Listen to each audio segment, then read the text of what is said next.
It's 7:14 on a Tuesday morning, and you're standing in your kitchen wearing a sweater with a hole at the elbow you've owned since college. Through the window, the family next door is getting a delivery. A new sectional, still wrapped in plastic, carried in by two men who clearly do this every day. You've lived next to them for 3 years. You still don't know their last name. Your own couch is the same one you bought off Craigslist in 2019, a little worn on the left arm where you always sit. Your laptop is open on the counter, a spreadsheet up, not a brokerage app, a spreadsheet, because you stopped needing the dopamine of watching a number blink years ago. $612,000. You close the laptop, you make coffee in a mug that doesn't match any of the others. You drive to work in a car that is, by design, forgettable. Nobody who saw you this morning would guess any of it, and that used to bother you. It doesn't anymore. Something happened in the years between those two facts, and it didn't happen the way you thought it would. Rewind 8 years. You're 27, and you've just read a book about a family 3 towns over that everyone in your circle talked about the way people talk about royalty. Old money. Nobody in that family had a job anyone could quite describe. Their house didn't look new. Their cars didn't look new.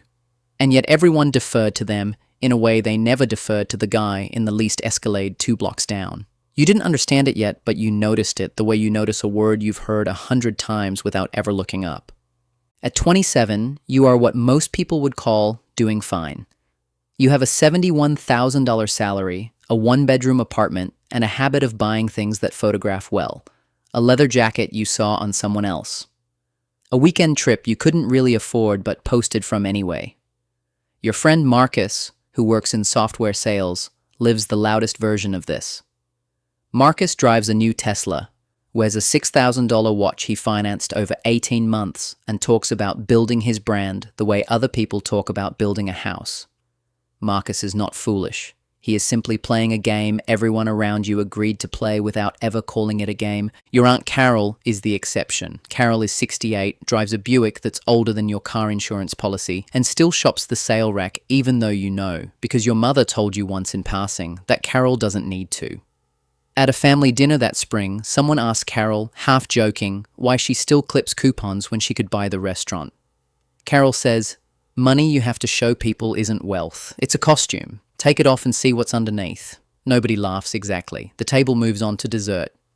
But you carry that sentence out to your car afterward, and it sits in your chest the whole drive home, uncomfortable in a way that true things usually are. That night, you open your accounts for the first time in months. $1,100 in checking, $3,400 in credit card debt from a trip to Cabo you already can't remember clearly. Zero, actually less than zero, in anything that could be called wealth. You are 27, making $71,000, and on paper, you are worth negative money, dressed like someone worth a great deal. You don't fix it that week, you don't fix it that month, but you start reading about the families people call old money, and you notice a pattern nobody had ever pointed out to you directly. They don't buy to announce, they buy to keep. A coat gets repaired, not replaced. A car gets driven for 15 years, not leased for 3. The house is paid for, not financed. And the money that isn't spent on visibility goes somewhere else entirely. Somewhere quiet, somewhere that compounds. It isn't about being cheap. It's about understanding that anything you buy to prove something is money that will never work for you again.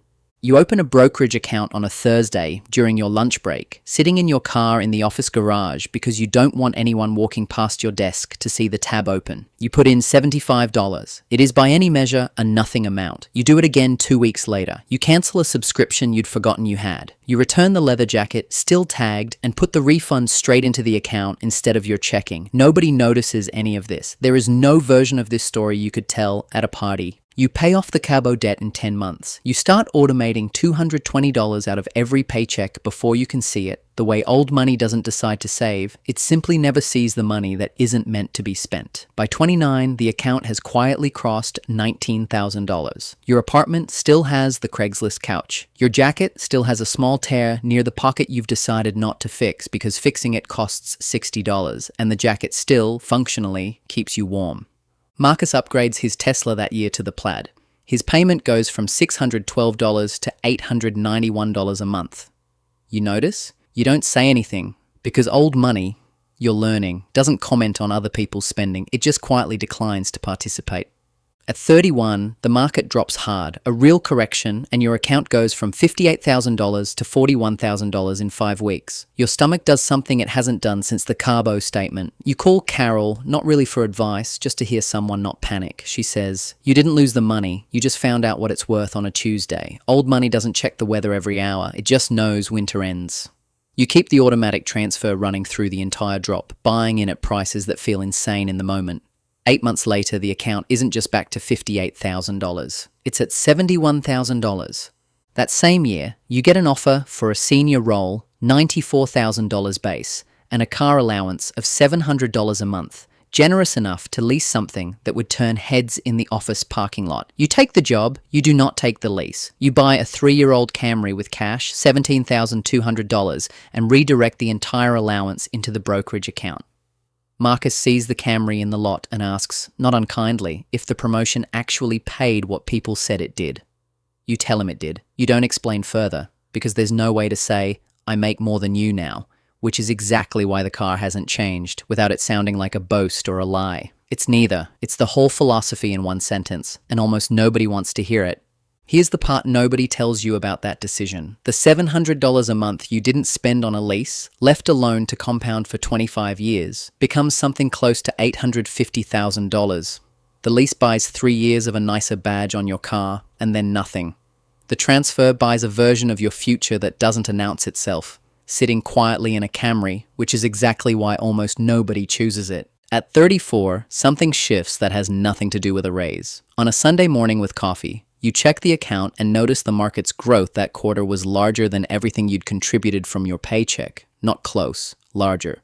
Your contributions, $2,800.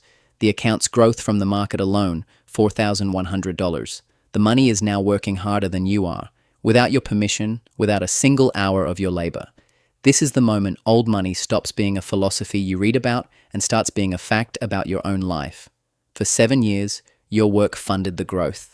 Now the growth funds itself, and eventually it starts funding you. That winter, your car needs a transmission, $2,600. 3 years earlier, this would have required a credit card and a month of quiet dread. Now you transfer it without checking a second account first. Your partner, Jordan, watches you hang up the phone with the mechanic and says, "You didn't even flinch." You tell her you used to flinch at $300. Now $2,600 is a Tuesday. She's quiet for a second, then asks the question that ends up mattering more than either of you realize that night. "So why do we still drive this car?" You don't have a clean answer for her yet. You will, eventually. And it isn't the answer she expects. By 37, the account is past $400,000, and almost nothing about your life would tell a stranger that. You do finally buy a slightly nicer car, paid in cash, and you feel almost nothing doing it, the way old money feels almost nothing spending on something it can genuinely afford.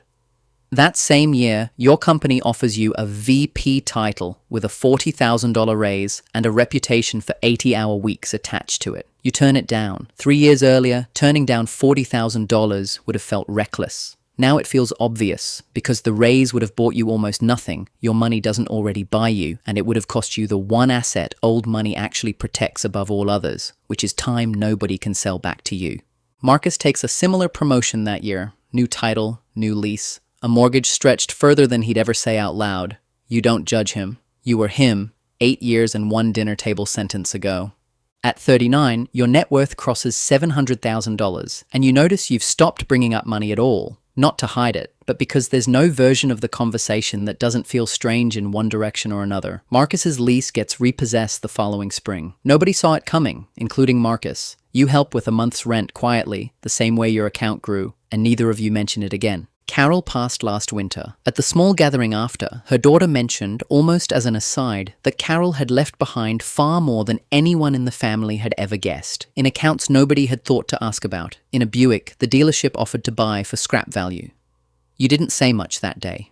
You just thought about a sentence from a dinner table a decade earlier, about a torn jacket pocket you never fixed, and about how the whole story was never really about the number. It was about who needed to see it and who had already stopped needing to. It's 7:14 on a Tuesday morning again, a different Tuesday, years further into the story, and you're standing in the same kitchen. The couch behind you is new, finally, but only because the old one actually gave out. Your car in the driveway is paid off, forgettable by design. Your spreadsheet is open on the counter, $1,340,000. You look at it the way you look at the weather. You close the laptop, you drive to work in the Camry, still running, still quiet, still yours. If this made you think differently about what wealth is actually supposed to look like, hit like and subscribe. There are more stories like this one coming. And I'm curious, what's one thing in your life right now that you're buying to look wealthy instead of buying your way toward actually becoming it? Tell me in the comments. Thanks for watching, and I'll see you in the next one.